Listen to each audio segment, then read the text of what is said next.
We've got another exciting panel here, talking about the state of crypto, something that's on a lot of people's minds. I'll let everybody introduce themselves, starting with you, Richard. Hi, Richard Crook. I head emerging technologies for Royal Bank of Scotland. You've seen us in amongst the crypto space, looking after things like R3 and building Corda. Hey, I'm Filip, Minev, the co-founder and CTO of Delta.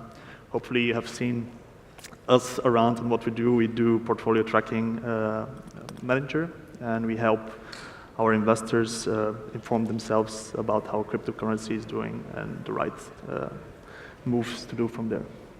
Hi, this is Tokay. I'm the CEO at Bitcoin.com. Eventually, hopefully you've seen Roger's presentation. Bitcoin.com is a one-stop shop for everything that's related to Bitcoin Cash. And I've been in the crypto space since 2013. And I'm just fascinated by the industry, the community. I love the speech that, I love the fire talk that you had with Gabe. The community is important, so let's talk about that as well. Hi, I'm Eddy Travia. I'm the CEO of Coinsilium. We're a company whose shares are traded here in London on a stock exchange, and we have been investing in this space, blockchain, since 2013. Iqbal Gandham. I'm the MD of Etoro here in the UK. We like to spend an inordinate amount of money educating everybody about cryptos, and we're a trading investment platform. I'm also the chair of the Crypto Association here in the UK. Let's talk about that. Let's talk about education. Let's talk about the community, where we are in educating the majority of people about these things, because it seems like we're still in the early days. At the Royal Bank of Scotland, I'm sure there's many conversations you have trying to teach them why this is important. How is that going? So I think the first thing to recognize is a lot of people, certainly in this room and back in the insides of the banks, want to understand how the minutiae of the blockchain works. And as you all know, there's many of those in a large family known as distributed ledger technologies. I think it's well worth recognizing that the majority of people here don't understand or need to understand what GPS works. They just know that it's in their phone and it shows them the location on the surface of the planet. What's really good to see is over the last year, the technology is starting to drift out of sight, and that's being handed over to some of the larger open source communities, the Linux Foundation being a good example. And that gives us the opportunity to lift the conversation away from the technology and actually the application of the technology. The internet wasn't useful until someone worked out you could buy books on it. True.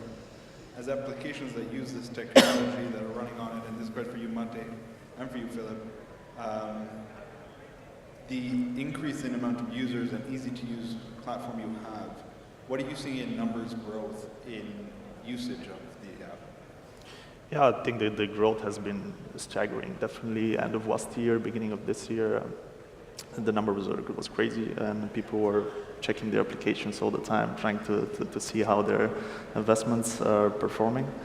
Of course, as the price goes down, their attention span drops as well, and people are less interested in checking the price. But definitely we see increased usage in general, and like there's a huge promise into the future. If you even look at how many Bitcoin addresses are created since the beginning of the year, or Ethereum addresses are being created since the beginning of the year, we are seeing immense numbers. Like there's 100% increase in Ethereum addresses being created. There's 50% increase in Bitcoin addresses being created. So the numbers are there, and the adoption is coming. People are exploring what is possible, and I think that is very interesting to look into in the future. And they're seeing and they're learning. Bitcoin.com has their own news portal, which is tremendous. Right, the news is really important, but I suppose what's even more important when it comes to education and people, of course, following the trends, and a lot more people download wallets, and a lot more people buy digital currencies and Bitcoin Cash and other currencies as well, is to understand what's really behind the technology. One part is that we will have to come to a point where people don't need to understand what's going on, just like how people don't understand how to use their Visa or MasterCard cards. They just use it in their everyday lives. Unfortunately, cryptocurrencies are not at that stage yet. These are the times where people need to understand that and need to understand what they're buying into, because otherwise what's going to happen is that the price of crypto just goes up and people jump on the ship, and then as soon as the price goes down, they jump off the ship, and eventually that creates multiple bubbles. What's important is to educate them what they're buying into, and by educating is just like Roger always says, like, tell your friends, tell your family, have them to download a wallet, send them a little bit of Bitcoin or Bitcoin Cash. We suggest Bitcoin Cash because it's not doable on the Bitcoin core chain anymore, unfortunately, to send little transactions. But let's not get into the debate at this time. But have them use it. Everyone loves to save. Show them Purse.io. You can save up to 20-25% buying anything on Amazon. That's a great use case as well. Just have people use it. Eddy, the institutional investors have been coming into the space since 2010, and they still haven't made it their way yet. What are you seeing? You know, Coinsilium is on the London Stock Exchange. You deal with retail investors and institutional investors. You see what's going on in Asia with the investors, and what is your read on the environment from investors and educating investors about what's going on? So, well, we're close to the entrepreneurs, and my experience with entrepreneurs is that in the 2013 period, when a few startups start to emerge and a few real deals and real investment rounds start to happen, they were quite frustrated with the lack of knowledge by traditional investors. So that's why we came into this space. So both to invest, but also to help them educate the investors as well, and that's one of the reasons why we are on a stock exchange in London, is because we also wanted to show the world that, you know, this is a serious sector, it's a legitimate sector, it's one in which you know, all kinds of investors should invest. For me, the way I look at it in the more recent years is 2017 has attracted a lot of new investors. We could call it the year of mass speculation. I think this year is more around regulation. You know, it's a bit of a effect after all this money that went in. People start to look at what have they invested in, and you know, and the regulation aspect of it as well, of course. And hopefully, maybe 2019 we reach that very sought-after goal of mass adoption. But I would say that mass adoption, in my opinion, should come again through Bitcoin, because we have started in this space through Bitcoin. We have moved from Bitcoin to Ethereum, to smart contracts, and then eventually to tokens. So I'm not 100% sure that people will go directly to tokens as well. So I think it's quite interesting to see where mass adoption will come from at this stage. Maybe Iqbal, you can comment on that. It's hard not to see a taxi with Etoro and crypto on it around the city. It's amazing. What is your experience been opening up these crypto markets and new people that have been on Etoro starting using these instruments? So I think if you have a look at the evolution of the customer in 2017, at least on our platform, in Q1 we had, I think the people in this room, people who understood blockchain, people who understood Bitcoin. In Q2, the audience morphed slightly. So they were individuals who probably didn't work in the blockchain industry, but were developers, system engineers, techies. And then in Q3, the audience shifted again, and it was customers who were in fintech. So they may have, say, Monzo on their phone, or they might be using Nutmeg as a wealth manager, but they're into fintech, they understood fintech, and they had, you know, they were part of the next generation. Q4 was everybody. And you could detect that with the search queries that people were using to come to our website. So in Q1 and Q2, BTCX. So they were looking for a Bitcoin exchange. In Q4, where do I buy Bitcoin? So the search queries also changed and became mass market. To address the point on regulation and education, I think it's important that we do educate customers, but there's different levels of education. I think to the mass market, if we start discussing cryptography and blockchain and smart contracts, etc., it's a wasted conversation. But I think industry and government needs to understand these things, because if blockchain is really going to help them solve some of their problems, I think the Venn diagram today, if you have a look between individuals who understand blockchain and the ones who have a problem where blockchain can be used, the overlap is really small. We need to increase that overlap. You know, the government has hundreds of millions of dollars which it wants to use to help solve some of the problems that it has in supply chain management, in logistics, et cetera, the same problems that we're saying that blockchain is going to help solve. So we need to educate them at the level that they understand, and unfortunately, we're really bad at that. We speak a completely different language today. When we talk about blockchain and crypto, we just take it on a level, and before we know it, we're talking about lightning networks and atomic swaps, and people over here are saying, well, can you just explain what immutable databases are to us? So I think there's an important thing on education. The customers themselves have changed, and I think this gentleman next to me from Coinsilium is correct. That regulation, this year is about regulation. We all know at the end of September, start of October, the Crypto Asset Task Force will hopefully be publishing their framework and their report for regulation in the UK, which I think will be a really, really positive movement. I've just come from Parliament just now, and there are MPs now having open conversations about asking questions in Parliament about blockchain, about crypto. So I think the sentiment has changed. The Bank of England sentiment at the start of this year was it's negative, it's money laundering, it's really bad, it's poisonous, it's going to kill everybody, etc., etc. And now the sentiment is, well, we need to have a look at this and we need to have an open and honest conversation about it. So I think definitely moving in the positive thing. One last thing, pair of socks. I need to get Bitcoin socks. Yeah. I'll get you one. Okay, cool. Any comments on regulation internally in the bank that echo these feelings?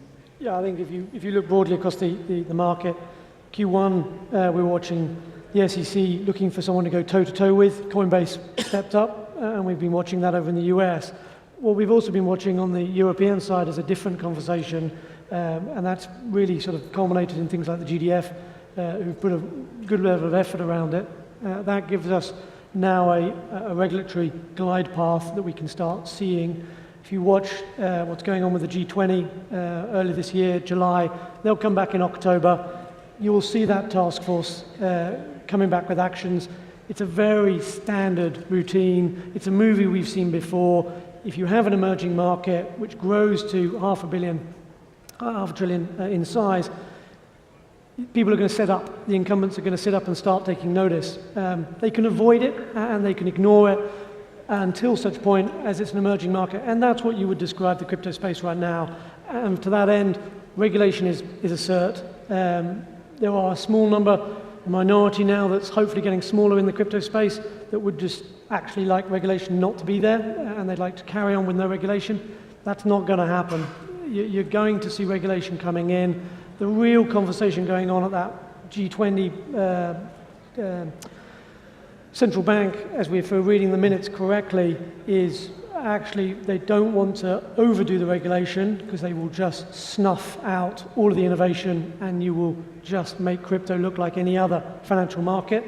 On the other side of it, they can't leave it as a Wild West, because if they do, all of the regulated entities will simply discard their licenses and walk across the street and become unregulated.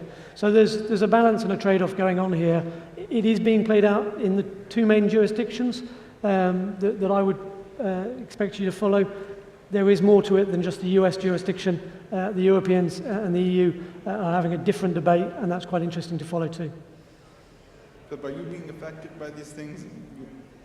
Have you been affected by regulation in your company, or do you find that Delta is an information provider that kind of sits outside? Well, what we provide is trustworthy information, right? That is our main goal. We need to be transparent. We are transparent.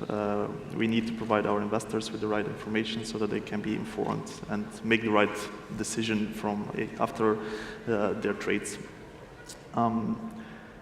And I agree, with what you said as well, is that, and what the other people said is, indeed, there was a lot of exuberance in the end of last year and beginning of this year, and of course the information needs to be there to educate those people and to show them what really is happening in the field, rather than this, over exuberance, what happened. A lot of people think that it's a negative thing, but I personally believe that indeed it started the conversation about regulation. It brought a lot of attention to developers who moved from one industry to another, which expands the talent pool, expands the eyeballs on blockchain technologies, on even on the layers on top, building applications and protocols on top of this existing infrastructure.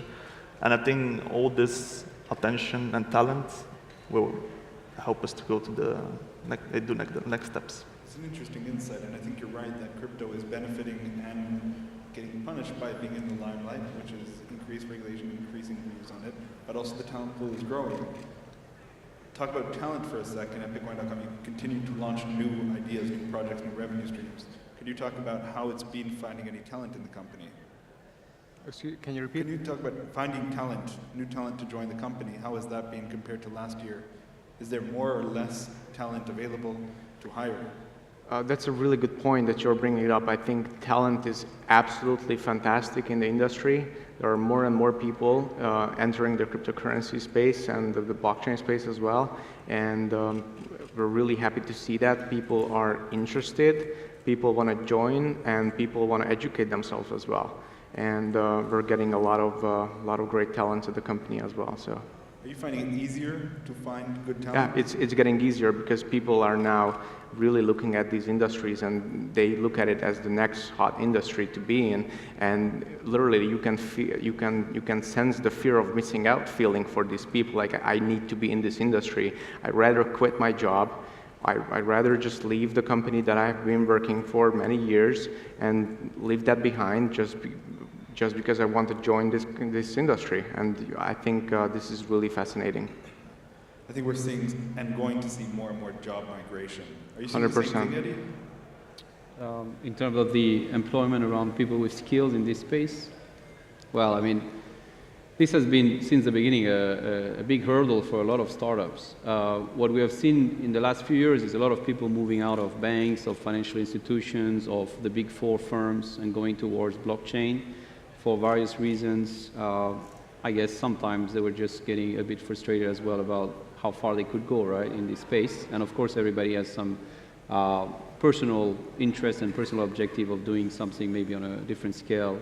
But from across the industry, there is still, of course, a shortage of talent. I mean, yes, more developers are learning, and hopefully we get more and more tools that enable developers from, let's say, a non-blockchain background to come easily on board and start helping these startups.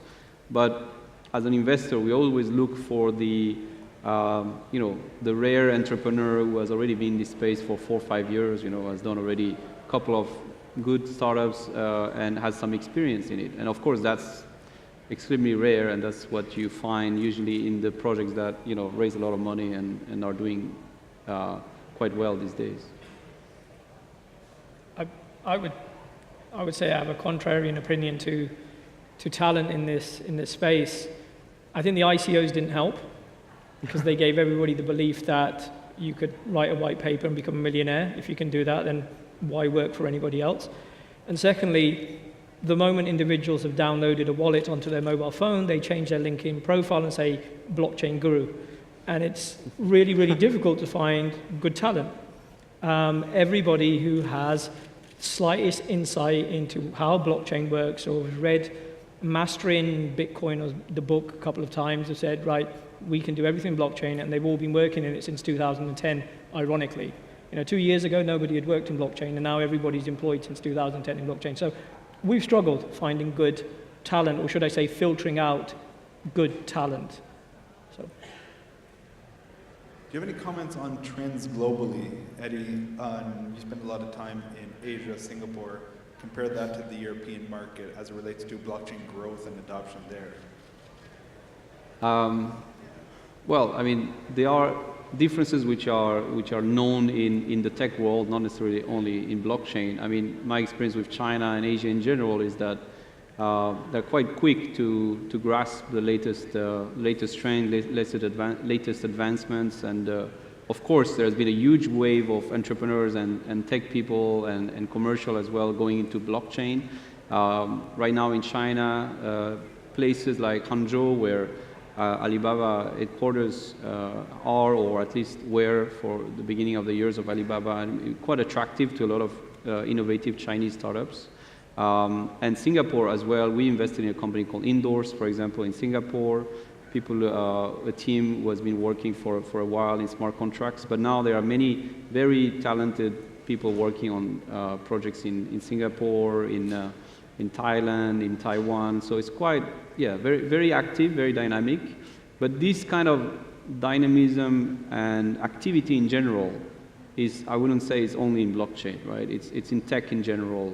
Asia is usually quite dynamic in that space.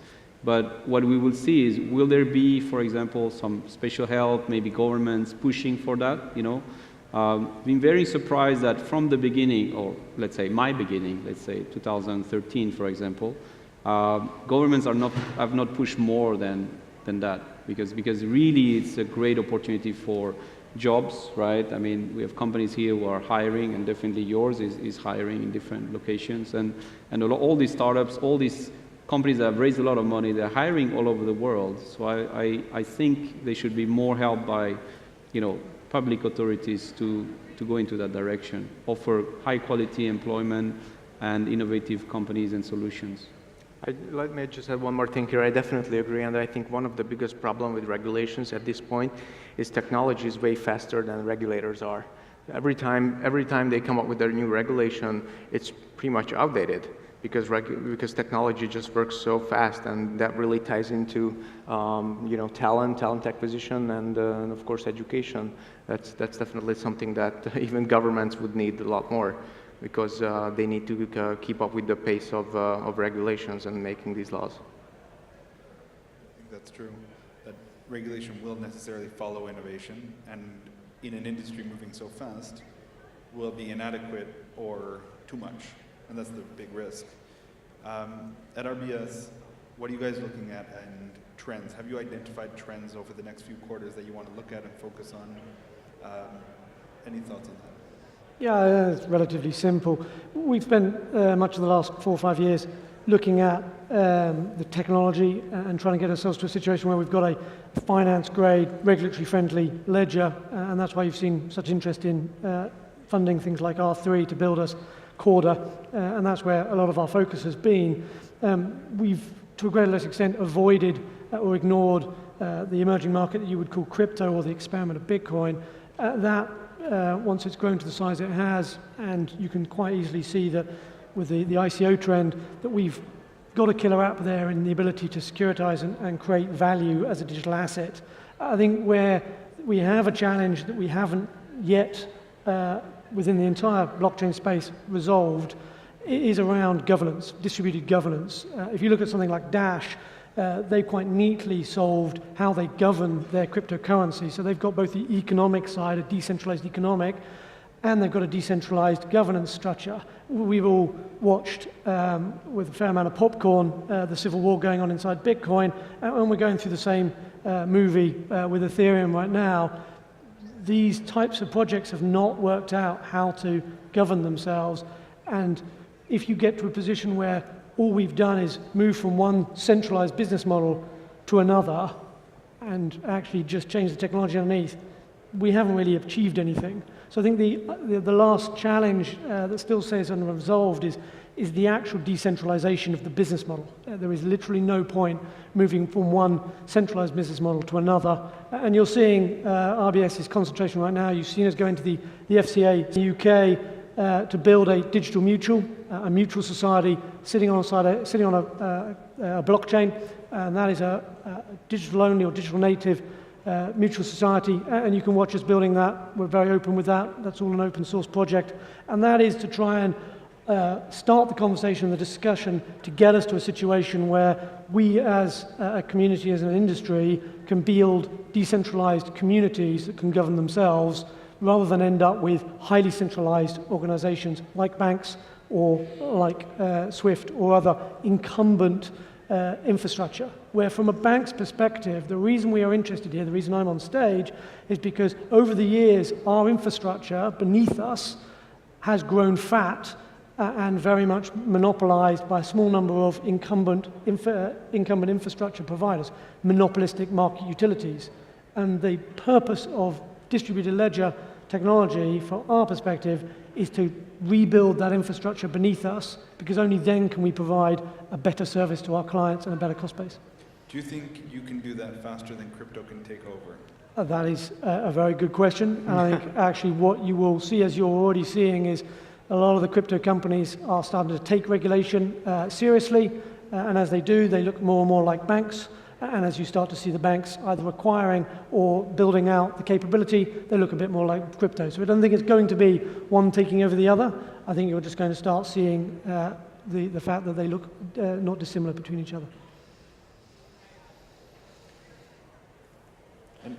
Well, I was thinking about trends as something that we saw actually those 2 days here is people are talking less about ICOs and about STOs, right? It's something that it seems like ICOs didn't get right was really create a good way to capture value. It's a great way to crowdfund your project and to start building, but they failed to capture value, or the majority of the projects fail to capture value, and that is something that I believe that the STOs are definitely going to fix. It's much easier for the investor to understand what they're buying into. I think this is it's a big issue for this next step of crowdfunding. I think security tokens represent a much more attractive and compelling offer to investors. Any thoughts on this, Monte?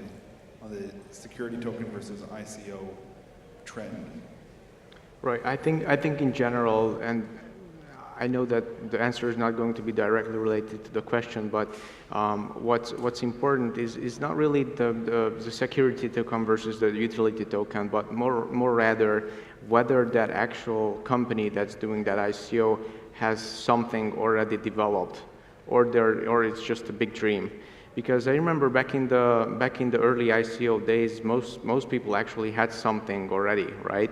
And now you just wake up with a dream, and as this guy said here, you believe you can write a white paper and raise a couple $1 million, and then at the end of the day, you find yourself in Las Vegas partying in a big party, but you have nothing that you can deliver. And I believe that this is something.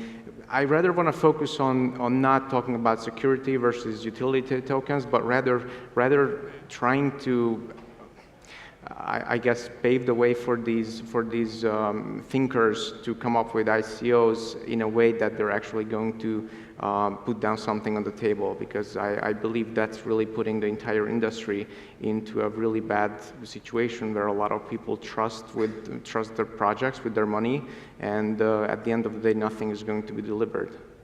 Rather, it can be, I think you're right. There's truth to this. Then focusing on sustainable companies with revenue and products is the way to go, and the funding mechanism, whether it's an ICO, whether it's a security token offering, both represent some value. Although if you think about it, it's really catch-22, because like if you have developed already something, then you're just raising money for getting onto different markets, right? But if you haven't developed something, you still need to raise money to get the product out there and develop it. So. Final thoughts. We have about 1 minute left. I'll leave everybody to say an optimistic thought about the industry. Start with you, Iqbal. Optimistic thought about the industry. The industry. It's interesting. I'm still waiting to own a Lambo. So I'm still optimistic that I am going to own a Lamborghini at some point in my life. But no, look, the industry, I think you can judge by the people attending here. You can see how the governments are moving forward when it comes to regulation. The sentiment has changed from 2017. It's not about price. It's about this is interesting and we're doing something positive. So I'm optimistic. Yeah, I'm optimistic as well. Overall, for sure, have been since 2013, despite any ups and downs in anything, and definitely not price is not an issue for us. I mean, we're really looking at the long-term picture and building equity value as well. I agree that the theme of security tokens is going to be quite more and more popular. And in many cases, security tokens, I think, are going to be an answer to a lot of, let's say, funding needs for companies in the future. And hopefully, at the same time, we improve the quality of the relationship, the governance of the companies, the relationship between investors and token issuers. Because I think that has been an issue. A lot of ICOs have trouble at the relationship stage between token buyers and token issuers, exactly what rights have the token buyers and what issuers should be doing. And that can be partly solved by security tokens, where there is a clearer contract between the two. I'm really optimistic about more and more people using cryptocurrencies every day, and now, and I hopefully it's that number is going to raise even more, and I encourage everyone to use it. And hodling is great, but eventually at the end of the day it gets a value because it's being used as currency, as cash. I strongly believed in the tokenized future, and if you look at the current markets right now, about 50% of the US households own stock. And if you look at the crypto markets, as we mentioned earlier, there's about 40 million Bitcoin addresses, like 30 million Ethereum addresses. The numbers are really small, and I think the upside is huge, so I'm very optimistic for the future. Yeah, for a lot of people, they're going through crypto winter right now. I think from a technologist perspective, this is what we would describe as the trough of disillusionment. But actually, when you look out further into Q4 and into 2019, you can start seeing quite a lot of the distributed ledger projects going live. You can start seeing the tokens being used, what they said they would be used. There's a lot of people who are starting to realize that they can't build what they wanted to build on some of the ledgers and technologies they were hoping to do it. But actually, I'm starting to see some projects, I've seen some today, and that shows you that people are coming into this space, more people are coming into this space, there is talent growing, and the projects are getting off the ground. There is going to be convergence. The world doesn't need 100 blockchains, but there's definitely good signs that we're coming out of that crypto winter. Perfect. You heard it here first. Nothing but blue skies ahead. Please thank our panelists as we move to our next speech.